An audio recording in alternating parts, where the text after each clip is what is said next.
우리가 이 세상을 살아갈 때에 어떤 부류들로 이제 나누는 경우들이 있습니다. 예를 들어서 가진 자와 못 가진 자, 남자와 여자, 높은 자와 낮은 자, 나이 많은 자와 나이가 어린 자, 부자와 가난한 자, 그리고 주인과 종, 노예 뭐 이렇게 우리는 부류를 좀 나눌 수 있겠죠. 우리 성도님들은 어디에 속하시는지요?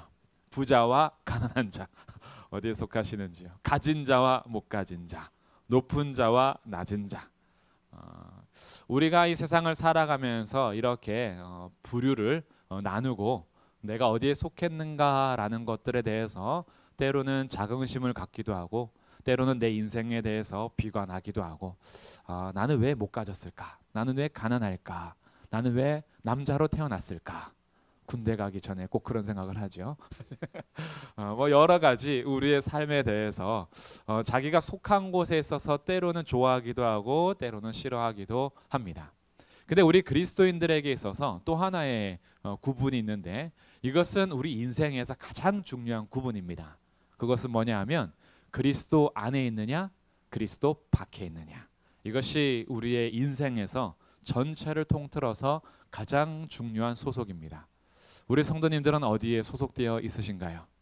바로 그리스도 안에 계십니다. 그것으로 인해서요. 가졌든 못 가졌든 부자든 가난하든 남자든 여자든 나이가 많든 어리든 우리가 어떤 소속이 되었든지 간에 그리스도 안에 있다면 그렇다면 세상 모든 것을 가진 자들이십니다. 이것이 우리의 진짜 소속인 거예요. 그리스도 밖에 있다면 아무리 가졌어도 아무리 나이가 젊어도 아무리 그가 부자며 그가 모든 것을 다 소유한 것처럼 여겨질지라도 그리스도 밖에 있다면 이 세상과 함께 세상이 사라지는 날, 내 생명이 다하는 날 아무것도 아닌 채로 오히려 사라지는 것이 아니라 영원한 심판과 형벌이 남아있는 마지막 그 고통과 슬픔을 맞이하게 될 것입니다. 그렇기 때문에 우리가 살아가면서 가장 중요한 구분은 그리스도 안에 있느냐 그리스도 밖에 있느냐 이것이 우리에게 중요해지는데 오늘 우리들은 그러면 처음부터 그리스도 안에 있었던 사람인가? 그렇지 않죠. 여기에 대해서 에베소서 2장 말씀이 우리는 그때에 어떤 존재였으며 전에는 어떻게 살았는데 이제는 어떤 사람이 되었는지 어떻게 그럴 수 있었는가라는 것들을 우리에게 알려주면서 우리를 그렇다면 그리스도 안으로 부르신 이유가 무엇인가? 라는 것들을 알려주는 말씀입니다. 그래서 1절부터 10절까지 말씀을 함께 살펴보도록 하겠습니다. 먼저 2장 1절에서는요. 그는 죄와 허물로 죽었던 너희를 살리셨도다. 이렇게 허물과 죄로 죽었던 너희를 살리셨다. 이렇게 시작을 하고 있어요. 2장 1절에서는 이 번역하지 않은 접속사가 하나 있어요. 그리고라는 접속사입니다.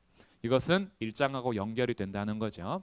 1장에서는 지금 하나님께서 우리에게 어떤 일을 행하셨는지 하나님의 행하심 우리를 택하시고 예정하시고 자녀 삼으시고 아들로 부르시고 그리스도의 피로써 속량하시고 인치시고 보증하시는 여러 가지 하나님의 행하심에 대해서 1장에서 말해주고 이 하나님의 지극히 크신 능력에 대해서 말해주면서 하나님의 능력이 그리스도를 죽은 자 가운데서 살리시고 하늘에 올리셔서 하나님 우편에 앉히시고 모든 이름 위에 뛰어난 이름을 주시며 만물을 그의 발 아래에서 복종하게 하셨는데 교회가 바로 그의 몸이다라고 하면서 하나님의 능력이 부활, 다시 살아나심, 그리고 승천하심, 그리고 앉히심,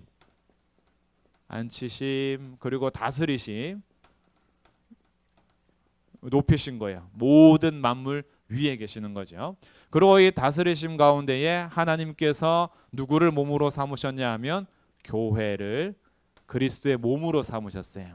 그래서 교회의 머리는 예수님이시고 교회는 그의 몸이 됩니다. 근데 이 교회가 보통 존재가 아니었다 했죠. 만물을 충만하게 하시는 이의 충만이었다. 이렇게 설명한 다음에 그리고 우리의 상태를 원래 말해줍니다. 처음부터 우리가 이런 존귀한 자들이었는가? 아닌 거죠. 우리의 원래 모습은 1절에서 허물과 죄로 죽었던 너희. 이 살리셨도다라는 말은 원래는 없어요. 근데 이 문맥상 죽었던 너희를 살렸다라는 것을 이어가기 위해서 이제 붙여둔 건데, 원래는 우리를 어떻게 지정하고 있냐면 허물과 죄로 죽었던 너희를 이렇게 얘기하는 거예요. 여기에서 우리의 원래 상태, 이제 이전과 이후로 나누어집니다. 이전, 그때에, 이제 그래서 2절에서는 그때에, 그리고 3절에서는 전에는, 이런 상태를 말해주고요. 4절에서 그러나 긍휼이 크신 하나님이 그 큰 사랑으로 인해서 어떻게 했다라고 하면서 이제를 말해줍니다. 물론 단어 자체가 이제는 뭐 이렇게는 없어요. 근데 그때와 대조되는 그러나라고 하기 때문에 그러나 지금은, 이런 상태를 우리에게 알려줄 겁니다. 그럼 그때의 우리의 상태는 어떤 상태였냐 하면 허물과 죄로 죽었던 너희를, 죽었던이라고 번역된 것은 죽어 있는 상태를 말하는 겁니다. 죽어 있는 너희를. 그러니까 우리의 예수님 안에 들어오기 전에 우리의 현재 상태는 죽어 있던 상태인 거예요. 죽어 있던 상태. 그래서 죽었던, 이렇게 하는 거예요. 그러니 우리는 이제 과거잖아요. 우리가 예수님 때문에 그리스도 안에 들어와서 이제는 뭐 살았지만 전에 우리의 모습은 죽어 있는 상태였다. 그래서 죽었던 너희를. 그러니 사실 우리들은요, 어떻게 이 복음 앞에 서야 하냐 하면 하나님의 구원이요, 이 세상에 있는 사람들에서 이제 사람들 있잖아요. 사람들이 있는데 사람들 중에서 잘 살고 있는데 어떤 사람은 영생을 주고 어떤 사람은 형벌을 주고, 이런 상태가 아니에요. 성경에서 우리의 상태를, 본질을 잘 파악해야 되는데, 잘 살고 있는 사람 중에서 어떤 사람들은 선택하여 영생을 주시고 어떤 사람은 택하지 않아서 형벌을 주고, 그런 게 아니에요. 우리 모두는 다 어떤 상태였냐 하면 형벌을 받은 죽어 있는 상태였습니다. 하나님의 구원은 잘 살고 있는 사람을 죽이는 것이 아니고 죽어 있는 상태에서 구원하시는 거예요. 이게 성경에서의 구원인 거예요.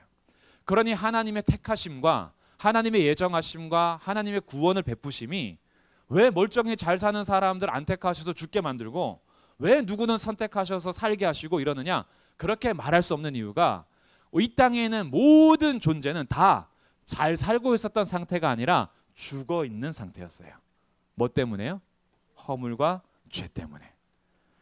우리의 모든 인류의 이전 상태는, 우리도 만약에 이제는이 없었다면 우리도 이 상태에 있는 거예요. 죽어 있는 상태. 그러니 하나님께서 하신 구원이 잘 살고 있는 사람을 안 택하셔서 죽인 것이 아니라 모두가 죽어 있는데 그 중에 하나님의 사랑으로 택함 받은 자들이 구원을 얻는 거예요. 그러니 하나님은 이 땅을 가만히 두시면 그냥 심판입니다. 하나님께서 아무것도 하지 않으셨으면 그냥 하나님의 공의에 따라서 심판이에요. 근데 하나님이 모두가 다 형벌받아도 다 하나님의 거룩한 진노와 하나님의 의가 나타나서 심판을 통해서도 하나님의 영광이 나타날 거예요. 그런데 하나님께서 죽어있는 모든 이 백성들 가운데 구원하기로 작정하신 거예요. 그래서 내가 나의 긍휼과 사랑으로 인해서 내가 예수 그리스도를 보내고 그 안에 있는 자들을 살려야겠다. 이것을 우리가 잘 이해하셔야 돼요. 그래서 우리들은 살고 있는 사람들 중에서 몇 사람은 살리고 몇 사람은 죽인 것이 아니라 허물과 죄로 죽어 있었던 사람들, 다 사실은 사망 상태에 있었던 사람들 중에서 하나님의 영생의 구원을 베풀어 준 거예요. 그래서 우리들이 허물과 죄로 인해서 죽어 있는 상태였다. 이 상태가 우리 이전 상태라는 것을 잘 새길 때 나 같은 죄인 살리신 주님의 은혜가 커지는 거예요. 잘 살고 있는 나를 더 잘 살게 한 게 아니에요. 잘 살고 있던 나를 더 좋은 곳에 보낸 게 아닙니다. 죽어 있는 나를 살려주신 거예요. 그럼 죽어 있었던 그 원인이 뭐냐 봤더니 허물과 죄 때문인 거죠. 허물은 우리가 마땅히 해야 할 일을 하지 않는 겁니다. 당연히 해야 되는 선이 있는데 그것을 택하지 않고 우리가 비껴서 사는 거예요. 내가 해야 될 옳은 일이 무엇인지 알매도 그렇게 살지 않는 거예요. 이 허물입니다. 이런 모든 잘못된 선택들, 그리고 그 다른 길로 가는 거죠. 이 죄는 조금 더 근원적인 것인데, 하나님께서 우리 인간에게 주신 목적대로 살지 않는, 하나님의 표준이 있고 하나님의 목적이 있어요. 우리가 살아가야 할 방향이 있어요. 그래서 이 죄라는 단어 자체는 관역을 벗어난다라는 뜻이에요. 하나님께서 쏘아 올린 화살이 관역판으로 정확하게 가야 하는 것이 우리의 삶인데, 그 표준에 미치지 못하고 관역을 맞추지 않은 상태에서 하나님의 방향과 하나님의 말씀으로부터 벗어나는 우리의 본질적인 악함, 이 죄라고 하는 거예요. 그래서 이 허물과 죄로 인해서 우리는 죽어 있는 상태였다. 이것이 1절이에요. 그러나 그리고 그는 허물과 죄로 죽어 있는 너희를. 근데 이 너희가 그럼 그때에는 어떤 상태였고 전에는 어떤 상태였는가? 너희와 우리로 좀 나누긴 하지만 공통적인 겁니다. 2절에서 보시면요. 그때에 너희는 이제 에베소 교회 성도들을 포함하는 이방인들을 얘기할 테고, 3절에서 전에는 우리도라고 할 때 우리는 사도 바울을 포함한 유대인들을 가리킬 수 있겠죠. 그러니까 이방인이 그때에 어떻게 살았는지, 그럼 유대인인 우리는 전에는 어떻게 살았는지, 전과 그때, 그리고 너희와 우리를 나눠서 설명하긴 하지만 본질상 똑같다라는 거예요. 그럼 2절부터 볼게요. 그때에 너희는 그 가운데서 행했다라는 것은 허물과 죄 가운데서 행했다라는 거예요. 그래서 어떻게 살았느냐? 첫 번째, 허물과 죄 상태에서 첫 번째는 이 세상 풍조를 따랐다. 이 세상 풍조를 따라서 살고요. 두 번째는 어떻게 살았죠? 공중의 권세 잡은 자를 따랐다. 공중 권세 잡은 자.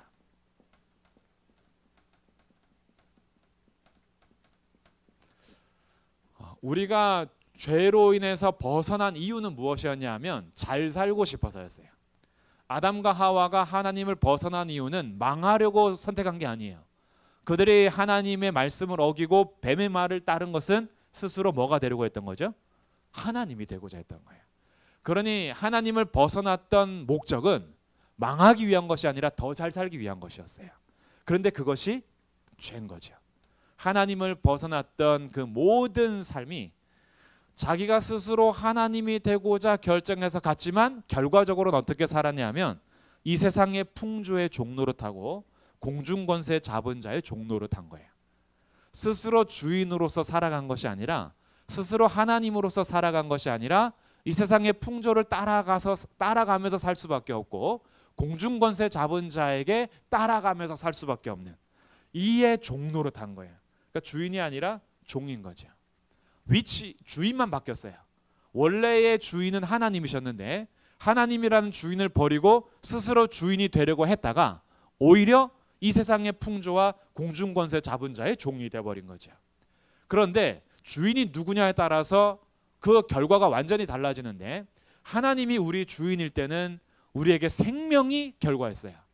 그런데 사탄과 이 세상의 풍조, 죄의 종이 될 때에는 결과가 사망과 형벌입니다. 그러니 그때의 우리의 삶은 죽어있는 상태고, 이때의 우리의 모습이 이 세상의 풍조와 공중권세 잡은 자를 따르며 살아가는 종노릇을 했다. 공중권세 잡은 자는 사탄이고 마귀예요. 악한 영들이요, 이 세상을 더럽히고 하나님을 반역하게 만들고, 그렇게 하면서 우리 인간이 하나님께 나아가지 못하도록 끊임없이 방해하고 넘어뜨리는데 그들을 따라가면서 살아가게 된 거죠. 그래서 2절에서 뭐라고 설명하냐 하면 곧 지금 불순종의 아들들 가운데서 역사하는 영이다. 이 세상의 풍조를 따르고 공중권세 잡은 자를 따랐는데 그들이 곧 불순종의 아들들 가운데 역사하는 영. 그러니 마귀에게 사로잡히고 세상의 죄에 사로잡혀서 살아가던 삶인 거지요. 이 세상의 풍조라고 하면요, 하나님을 반역하는 모든 흐름을 말하는 겁니다. 하나님께서 말씀하신 대로 세상이 흘러가는 것이 아니라 하나님 없는 세상을 만들고 하나님 없이도 잘 사는 세상을 만들고 하나님을 따라가지 않는 문화들을 형성하면서 거기에서 나오는 파생되는 모든 삶이 이 세상의 풍조예요. 그런데 우리가 전에는 똑같이 살았다는 거죠. 이렇게 세상에서 하나님 없이도 잘 사는 것처럼 생각했고, 그리고 우리는 몰랐는데 사실은 마귀에게 잡혀서 살아가는 사람들. 그래서 죄와 마귀에게 종노릇하는 자들이었다. 이것이 너희의 모습이다 그때에. 그러면 유대인인 우리는 어떤가? 3절 전에는 우리도 이러죠. 전에는 우리도 다 그 가운데서, 그렇죠, 똑같죠. 그 너희도 그 가운데서 행했고 우리도 그 가운데서, 허물과 죄 가운데서 우리 육체의 욕심을 따라 지냈다. 자, 조금 다르긴 하지만 비슷해요. 한번 세 번째로 해볼게요. 이들은 너희고 3, 4번은 이제 우리입니다. 그러나 결과적으로는 모두 똑같은 건데 3번 전에는 우리도 다 그 가운데서 우리 육체의 욕심을 따라 지냈다. 육체의 욕심을 따라서 지냈어요. 그리고 육체와 마음에 원하는 것을 했대요. 육체와 마음에 원하는 것. 이게 우리가 잘 아는 표현대로는 자기 소견에 옳은 대로, 이런 거예요. 우리는 육체의 욕심을 따라서 지냈고 우리가 우리 소견에 옳은 대로 살았다. 우리도, 그렇죠? 유대인들도. 이방인은 이 세상 풍조와 공중권세 잡은 자를 따랐고 우리는 육체의 욕심과 육체의 마음에 원하는 대로 했다. 여기서 우리가 성경을 읽을 때 아주 중요한 개념이 하나 나오는데, 육체 있죠, 육체. 육체가 우리 몸을 말하는 게 아니에요.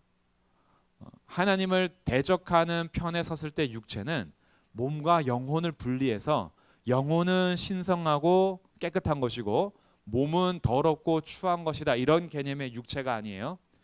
성경에서 성령을 따라 행하지 않고 육체를 따라 행한다, 성령을 따라서 살아야 되는데 육체의 욕심을 따라 산다라고 할 때에는 우리의 영혼과 몸을 구분하는 게 아니에요.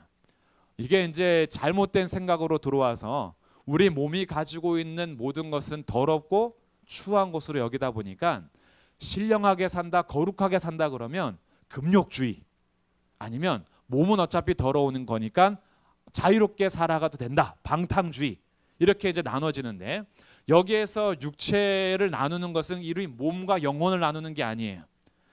여기서 하나님을 대적하는 육체는 무엇이냐 하면 제가 아까 초반에 말씀드렸던 거예요.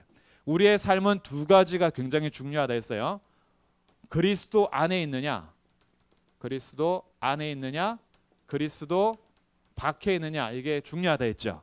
그러면 하나님을 대적하는 모든 육체를 말할 때는 뭘 말하느냐 하면 그리스도 밖에 있었을 때의 우리의 삶과 본성, 우리의 본질, 우리의 모든 존재를, 그리스도 밖에 있었을 때 우리 존재를 육체라 그러는 거예요.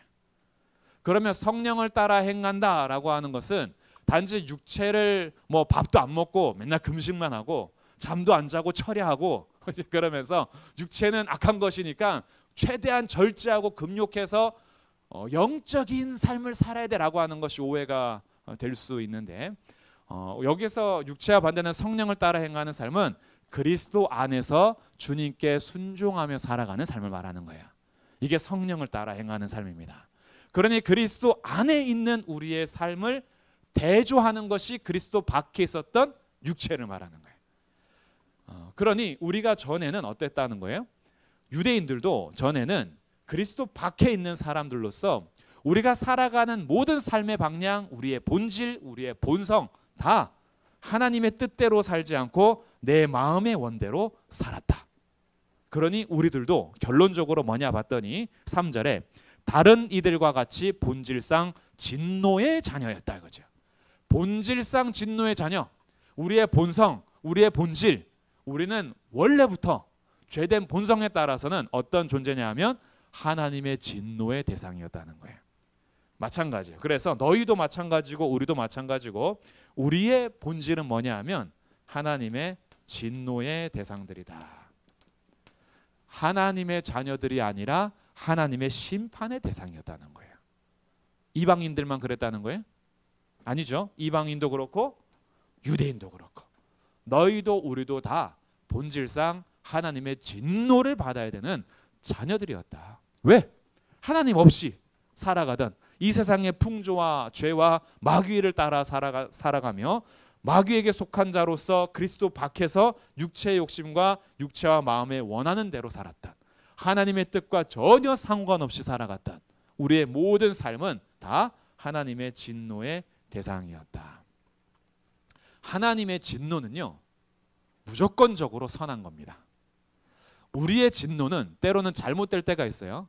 하나님의 진노는 잘못되지 않아요. 하나님의 진노는 선하고 옳은 겁니다. 그렇기 때문에 하나님은 진노를 통해서도 자신의 거룩함과 영광을 나타내세요. 그래서 하나님이 진노하는 자리에서도 하나님은 영광 받기에 합당하신 분이에요.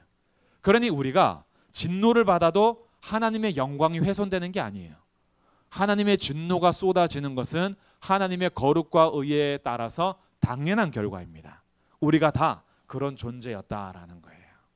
이것이 우리의 비참한 존재고, 이 본질상 진노의 자녀, 그리고 죄와 허물로 죽어있는 상태, 이것이 이전과 그때의 우리의 상태다라는 거예요. 그런데 이런 우리의 삶에 반전이 일어나는데 이게 4절이에요. 4절 앞에다가는 쓰실 수 있으면 좀 적어놓으면 좋겠어요. 그러나라는 아주 중요한 접속사가 있습니다.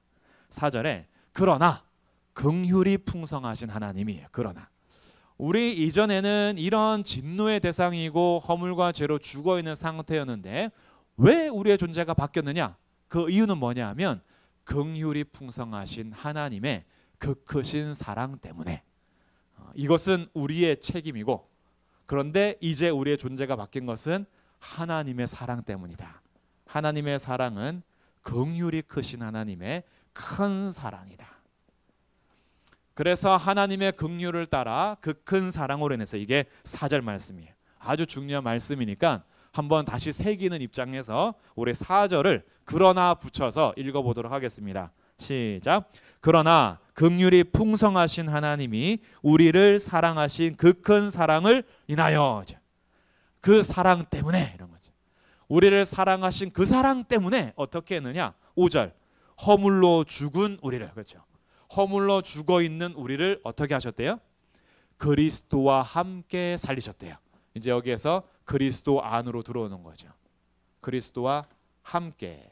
자, 이 함께에다가 중요 표시하는 거예요. 그리스도와 함께. 이제 함께가 연속으로 나올 겁니다. 제가 한번 읽어볼게요. 허물로 죽은 우리를 그리스도와 함께 살리셨고 너희는 은혜로 구원을 받은 것이라. 또 함께 일으키사 그리스도 예수 안에서 함께 하늘에 앉히시니. 그렇죠? 함께. 그리스도와 연합된 자들. 왜요? 그리스도 안에 들어옴으로. 그리스도 밖에 있었던 우리들을 그리스도 안으로 들여보냈어요. 그리스도 안으로 들어오게 된 것은 1장 3절부터 14절까지 이미 우리에게 얘기해 줬어요. 성부 하나님의 일하심, 성자 하나님의 일하심, 성령 하나님의 일하심으로 인해서 우리가 그리스도 안으로 들어올 수 있었죠. 그러니 그리스도 안에 있는 우리들이 할 수 있는 게 뭐예요? 그 은혜를 찬송하는 것. 그래서 우리가 이 그리스도 안으로 들어왔는데, 이 그리스도 안으로 들어온 존재가 어느 정도로 높아진 거냐면, 이때는 가장 비참한 존재잖아요. 무엇을 해도 본질상 진노의 자녀예요. 무엇을 해도 우리는 허물과 죄로 죽어 있는 상태였어요.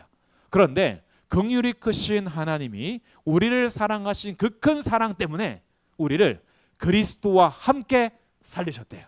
자, 여기에서 이제 능력이 나타납니다. 1장에서 하나님의 능력이 그리스도를 부활하셨잖아요. 다시 살리시고, 그리고 하늘에 올리셨고 하나님 보좌 우편에 앉히셨죠. 이 하나님의 능력이 이제 우리에게 어떻게 했냐면 5절에 보니까 허물로 죽은 우리를 그리스도와 함께 살리셨대요. 그러니 그리스도의 부활하심은 그리스도만 부활하는 것이 아니라 예수 그리스도를 믿는 모든 자들은 그와 함께 살아나는 거예요. 이것을 믿으시기를 바랍니다. 우리는 이제 죽어 있는 상태가 아니에요. 그리스도를 믿는 우리들은 그리스도와 함께 살아난 상태인 겁니다. 그리고 거기에서 끝나지 않고요. 6절에 보니까 함께 일으키셔서 우리를 죽음에서부터 사망에서부터 일으키셔서 그리스도와 함께 하늘에 앉히셨대요. 우리도 이제는 하늘의 시민권자로서 살아가게 하신 거죠. 예수님만 하늘에 올라가시고 하나님 보좌 우편에 앉은 것이 아니라 우리를 그리스도와 함께 일으키셔서 하늘에 같이 앉히셨대요. 물론 우리의 자리는 그리스도 보좌 우편은 아닐 거예요. 그리스도 보좌 우편은 이 세상 모든 만물을 통치하시는 권세자로서의 자리이고요. 우리는 그리스도와 함께 하늘 시민권자로서 살아가게 된다라는 거예요. 그러니까 그리스도를 살리시고 일으키시고 승천하게 하시고 하늘로 올리시고 하나님 우편에 앉히신 하나님의 능력이 우리를 그리스도와 함께 우리를 살리시고 우리를 일으키시고 우리를 하늘에 앉히셨다. 그래서 이제 우리의 모습은 하나님의 사랑 때문에 이런 그리스도와 함께하는 자들이 된 거예요. 이거 놀라운 거죠. 그래서 우리들이 이 말씀을 통하여서 하나님의 행하심과 그리스도를 알면 알수록이요, 정말 우리들을 얼마나 사랑하시는지를 알게 돼요. 야, 이유가 없어요.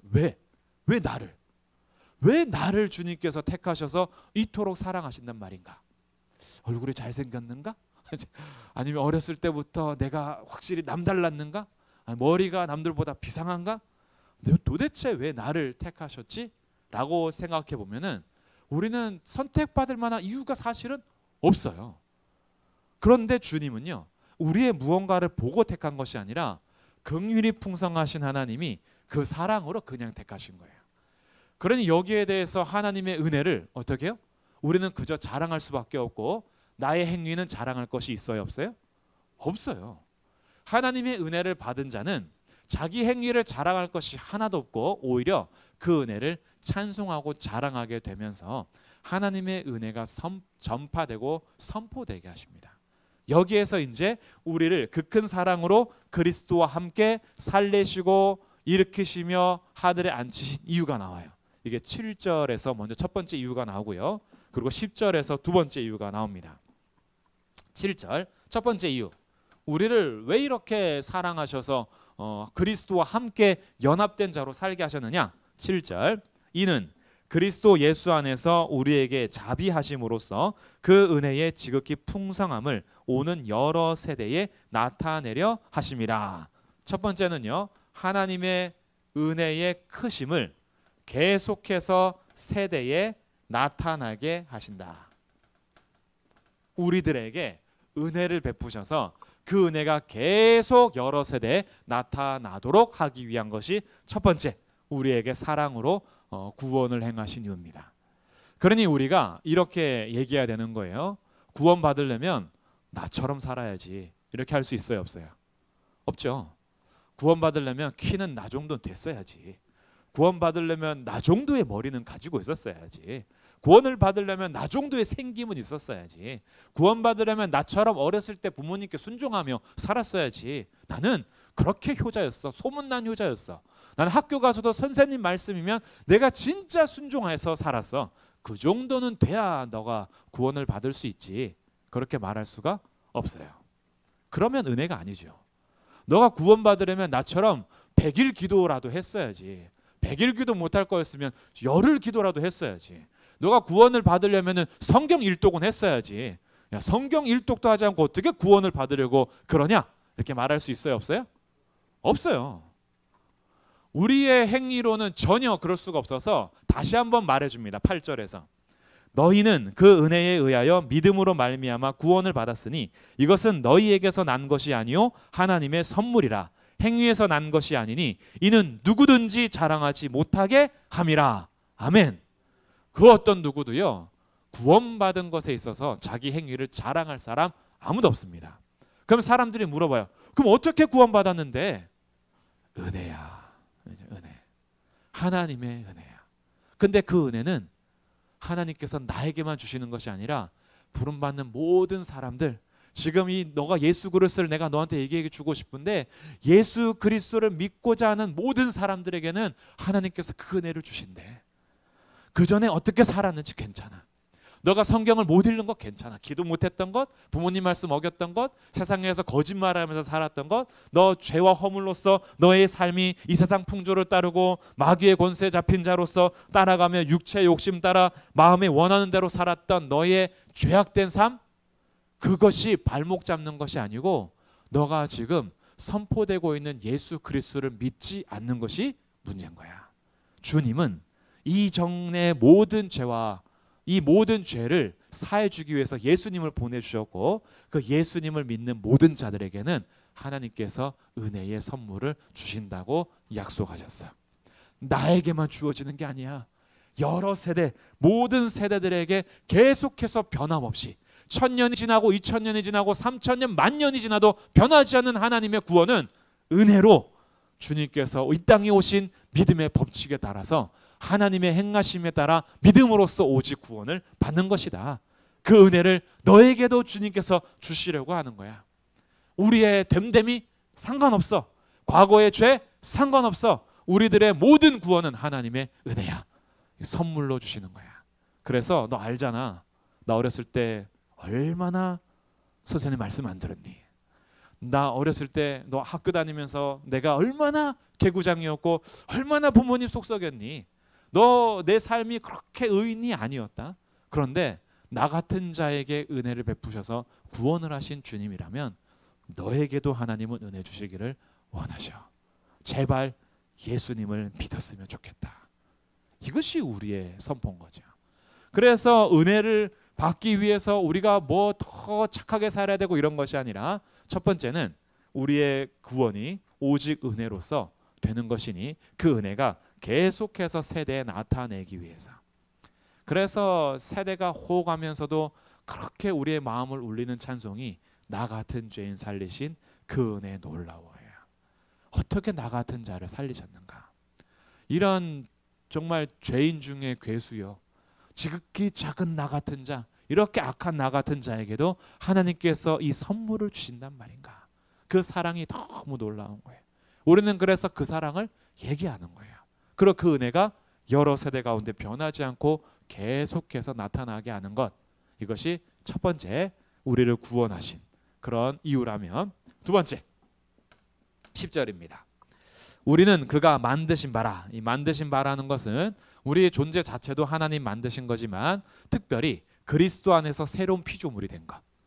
이전에는 죽어있던 우리들을 그리스도 안에서 어떻게 해요? 살리신 새로운 존재들, 새로운 피조물.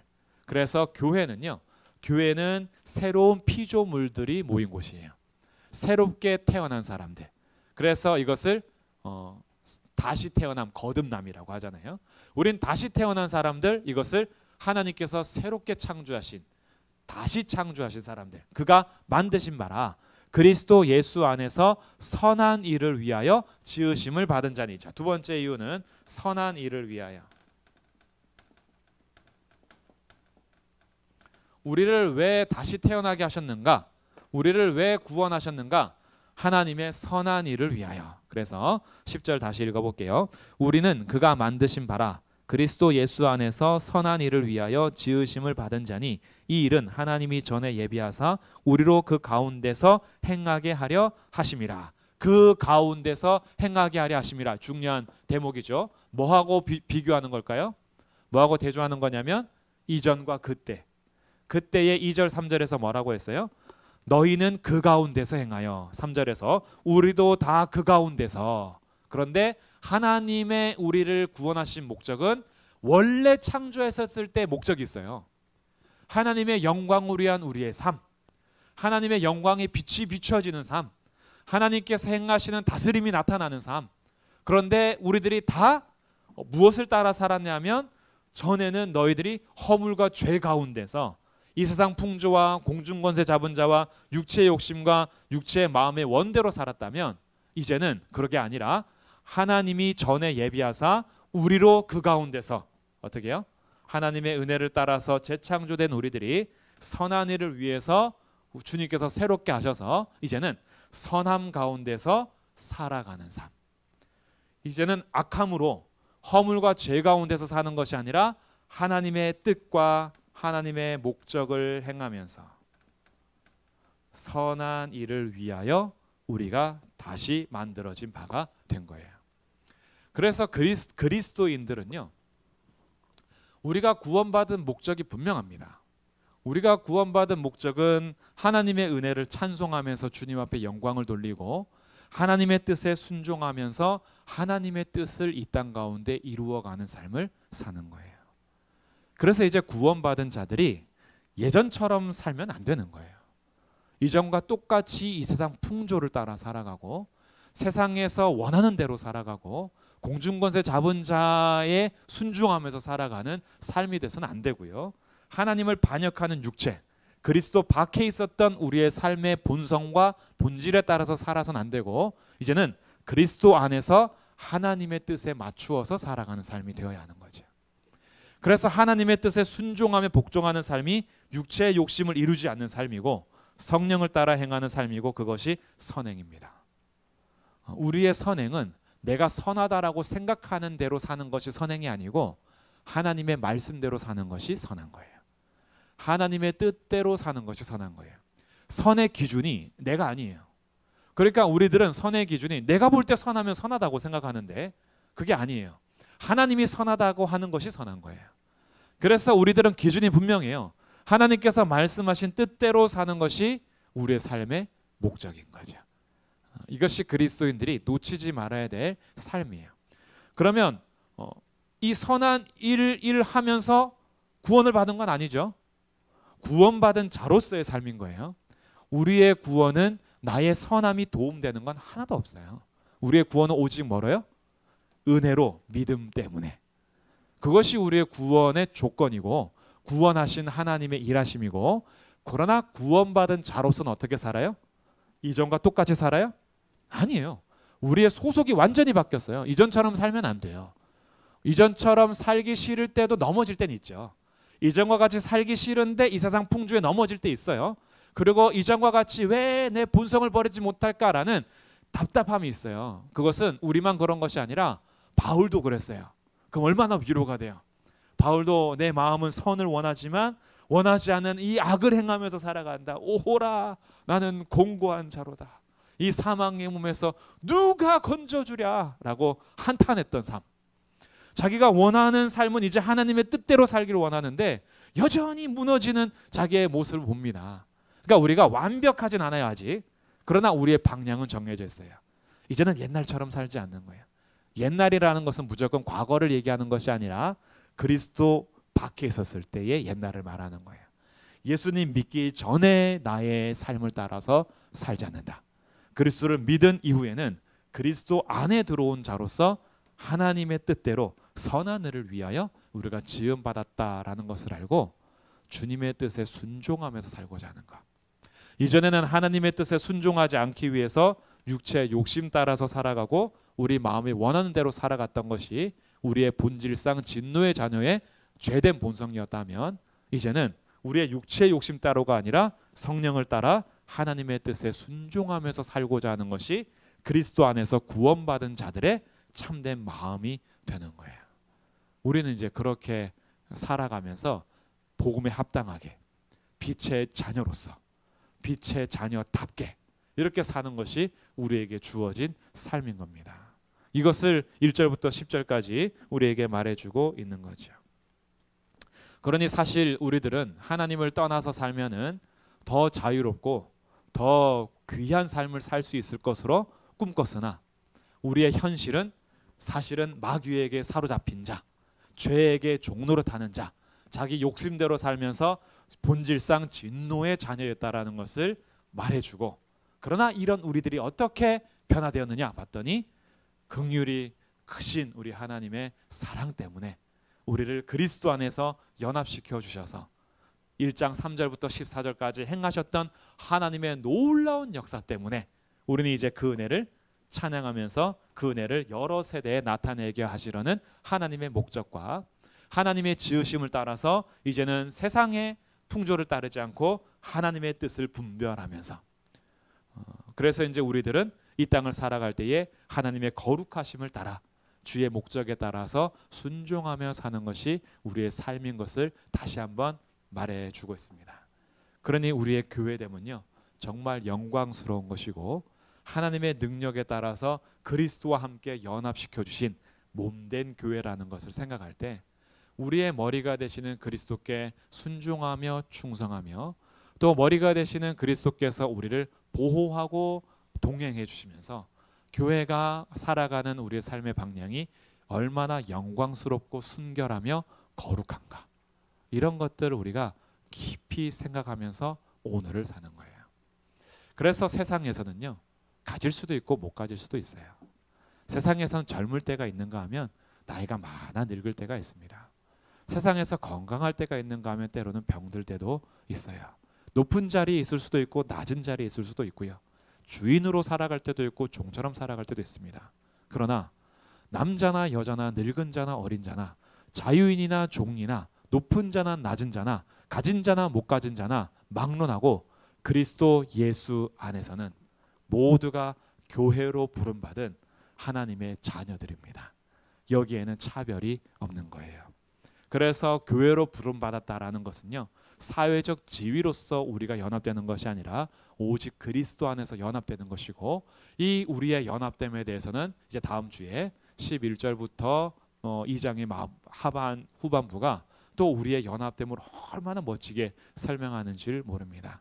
그래서 에베소서를 깊이 읽을 때마다요, 우리의 존재가 얼마나 비참한 존재였는데 얼마나 높이셨는지, 교회가 얼마나 영광스러운 건지, 우리의 이 세상의 시선으로 교회를 보는 것이 아니라 하나님의 관점으로 교회를 보면서 교회를 더 사랑하게 되고 성도를 더 사랑하게 되고 주님의 은혜와 영광을 더 찬양하게 됩니다. 그래서 우리 수요일마다 나누는 이 말씀이 우리의 마음에 계속 적시어져서 조금씩 더 하나님의 말씀이 채워짐으로 하나님께서 우리에게 베풀으신 은혜를 찬송하고 하나님의 그 영광을 우리가 찬미하며 우리를 교회로 부르신 하나님 앞에 감사할 뿐 아니라 우리 교회를 더 사랑하는 그런 귀한 마음으로 함께 세워져가는 복된 삶이 되시기를 주님의 이름으로 축복합니다. 아멘.